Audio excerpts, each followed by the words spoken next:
ہم قرآن کریم کی ایک عظیم سورت سے متعلق کے باتیں رکھیں گے۔ یہ سورۃ الحشر کے نام سے معروف ہے۔ قرآن کریم کی اندر سورتوں کی ترتیب کے اعتبار سے یہ 95 نمبر پہ آتی ہے، اور قرآن کریم کی سورتوں کے نزول کی ترتیب سے اگر ہم دیکھتے ہیں تو یہ آیت 98 نمبر پہ آتی ہے، یعنی 98 نمبر پہ آتی ہے۔ یہ سورہ باتفاق علماء مدنیہ ہے، اور یہ سورۃ البینہ کے بعد اور سورۃ العصر سے پہلے نازل ہوئی۔ اس سورے سے ایک واقعہ جڑا ہوا ہے، اور یہ سورہ اسی واقعے کے بعد نازل ہوئی جب بنو نذیر کو ان کے گھروں سے سن 4 ہجری میں نکالا گیا، تو اس کے بعد یہ آیت کریمہ نازل ہوئی، یہ سورہ نازل ہوئی، اور اس سورہ کی آیات کریمہ کی تعداد 24 ہے۔ اس سورہ کا مشہور نام سورۃ الحشر ہے، اور اس سلسلے میں سنن ترمذی میں ایک روایت مروی ہے حضرت معقل بن یسار رضی اللہ تعالیٰ عنہ سے، جس میں اللہ کے رسول صلی اللہ علیہ وسلم کا یہ قول ذکر کیا گیا کہ جو شخص سے جس وقت صبح کرتا ہے 3 بار اعوذ باللہ السمیع العلیم من الشیطان الرجیم، اور اس کے بعد سورۃ الحشر کی آخر کی 3 آیتیں پڑھتا ہے، اور اس کے بعد فضیلت ذکر کی گئی ہے، لیکن یہ حدیث ضعیف ہے، اس لیے اس کی فضیلت سے متعلق کوئی چیز ثابت نہیں ہے۔ اس سورے سے کی فضیلت سے متعلق چاہے ابتدائی 3 آیتیں ہوں یا آخر کی 3 آیتیں ہوں، یا اسی طریقے سے اس سورے کی کسی آیت کے تعلق سے کوئی صحیح فضیلت مروی نہیں ہے، لیکن ضعیف روایت کے اندر اس کا نام حشر رکھا گیا ہے۔ صحیح بخاری کے اندر حضرت سعید بن جبیر رضی اللہ تعالیٰ عنہ کہتے ہیں کہ میں نے حضرت ابن عباس رضی اللہ تعالیٰ عنہ سے کہا کہ سورۃ الحشر، تو انہوں نے کہا کہ اسے بنو نذیر کہو، یعنی سورۃ بنی نذیر کہو۔ ابن جبیر ابن عباس ابن جبیر یعنی سعید بن جبیر رضی اللہ تعالیٰ عنہ نے اس کا مشہور نام ذکر کیا، اور حضرت عباس رضی اللہ تعالیٰ عنہ جس نام سے اسے یاد رکھتے تھے یعنی بنو نذیر سے اس کا ذکر کیا۔ تو اس سے معلوم ہوتا ہے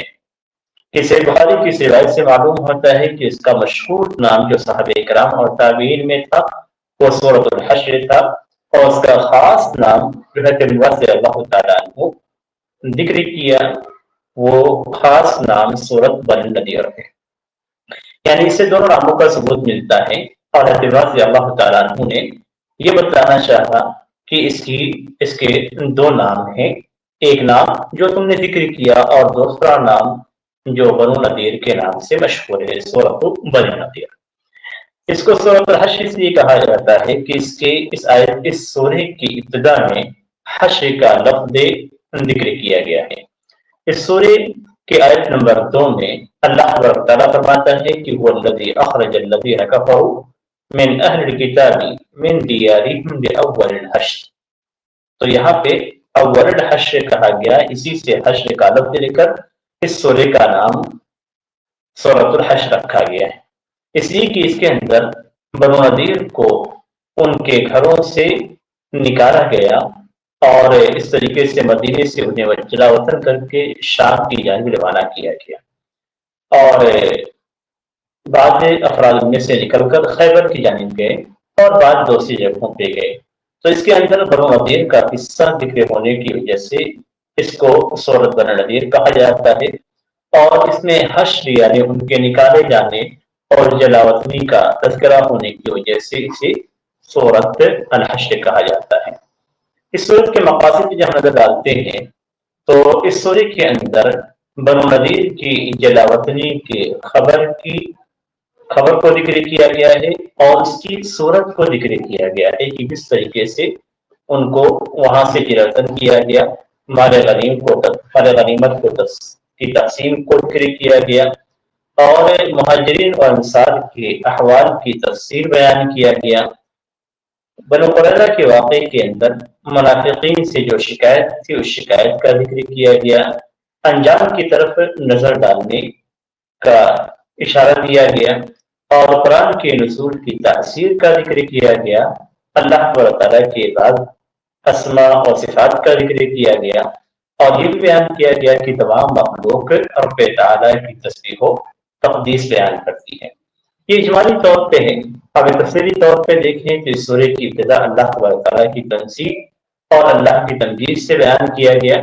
اور یہ کہا گیا کہ تمام کائنات صرف اللہ تبارک تعالیٰ کے لیے ہے، چاہے انسان ہو، حیوان ہو، جماد ہو یا نبات ہو، یہ سب کی سب اللہ تبارک تعالیٰ کی عظمت اور اس کی بڑائی کے گن گاتے ہیں۔ اس سورہ کے اندر بنو نذیر کے مال کا حکم بھی ذکر کیا گیا ہے، جب انہیں مدینے سے جلاوطن کیا گیا، ان کے مسلمانوں کا قبضہ ہوا، اور اللہ تعالیٰ نے یہ اس نعمت کا بھی ذکر کیا کہ یہ لوگ قلعوں میں قید تھے اور ان کے پاس طاقت اور قوت تھی، اس کے باوجود اللہ تعالیٰ نے اپنی توفیق سے اور اپنی مدد سے ان کو یہاں سے نکالا اور اپنے رسول اور اسی طریقے سے مومنین کی مدد فرمائی۔ اسی طریقے سے مسلمانوں نے بنو نذیر کے مال کو جس طریقے سے برباد کیا، اس کو ختم نہیں کیا، اس کا بھی ذکر کیا گیا ہے، اور اسی سلسلے میں ان کے مال سے متعلق احکامات کو ذکر کیا گیا ہے، کون مسلمان اس کے مستحق ہے، اس کے اندر طے کا حکم ذکر کیا گیا، اس کے شروط کو بھی ذکر کیا گیا ہے، اور فے کو فقیروں کو دینے کی حکمت بھی بیان کی گئی ہے۔ اس میں اس بات کا بھی بیان کیا گیا ہے کہ اسلام کے اندر مالی نظام کس طریقے سے ہوتا ہے اور مال کیسے مسلمانوں کے درمیان منتقل ہوتا ہے، اس کے اندر کیا حکمت رکھی گئی ہے، اس کی طرف بھی اشارہ کیا گیا ہے۔ اس میں نبی اکرم صلی اللہ علیہ وسلم کے زبان مبارک کے ذریعے سے، آپ صلی اللہ علیہ وسلم کے ذریعے سے اللہ تعالیٰ نے جو احکام مشروع کیے ہیں ان کی اتباع کرنے کا حکم دیا گیا ہے۔ اور بہت اہم بات جو اس کے اندر ذکر کی گئی ہے وہ یہ کہ مہاجرین انصار کے مناقب کا ذکر کیا گیا ہے، ان کی بہترین تعریف کی گئی ہے، مہاجرین کی قربانیوں کا ذکر کیا گیا ہے، انصار کی مدد اور ان کے اپنے اوپر مہاجرین کو ترجیح دینے کا ذکر کیا گیا ہے، اور ان کے بعد آنے والے مومنین کا بھی تذکرہ کیا گیا ہے۔ مہاجرین انصار کے مقابل میں اس سورہ کے اندر ان منافقین کا بھی تذکرہ کیا گیا ہے جنہوں نے اسلام کے خلاف یہودیوں سے چپکے آپس میں حلف قائم کیا اور آپس میں ایک دوسرے سے ربط رکھا، اور ان کی مثال شیطان کی مثال دی گئی ہے،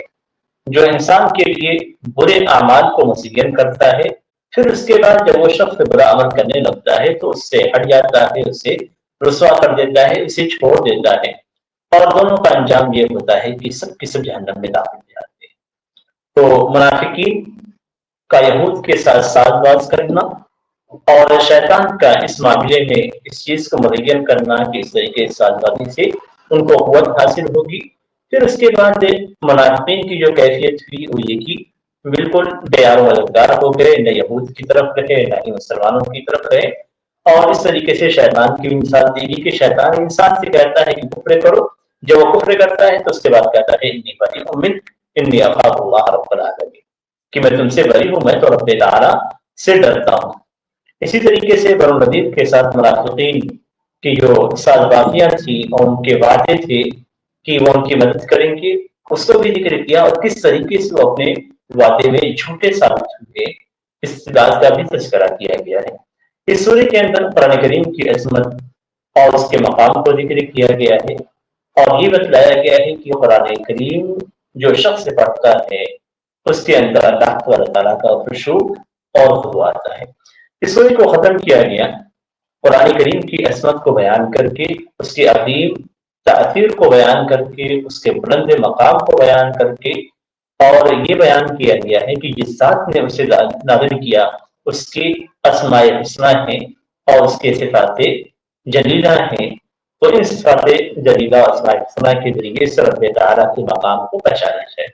تو یہ اس سورہ کے پیغام تھا جو آپ کے سامنے رکھا گیا۔ اللہ تعالیٰ سے دعا ہے کہ اللہ تعالیٰ ہمیں اس کے اندر جو نصیحت کی باتیں ہیں ان سے نصیحت حاصل کرنے کی توفیق دے، اپنے دشمنان کو جو خفیہ ہیں جو علانیہ ہیں ان کو پہچاننے کی توفیق دے، اور اسی سلسلے میں اسلام کی جو بہترین تعلیمات ہیں ان تعلیمات پہ عمل کرنے کی ہمیں توفیق عنایت فرمائے۔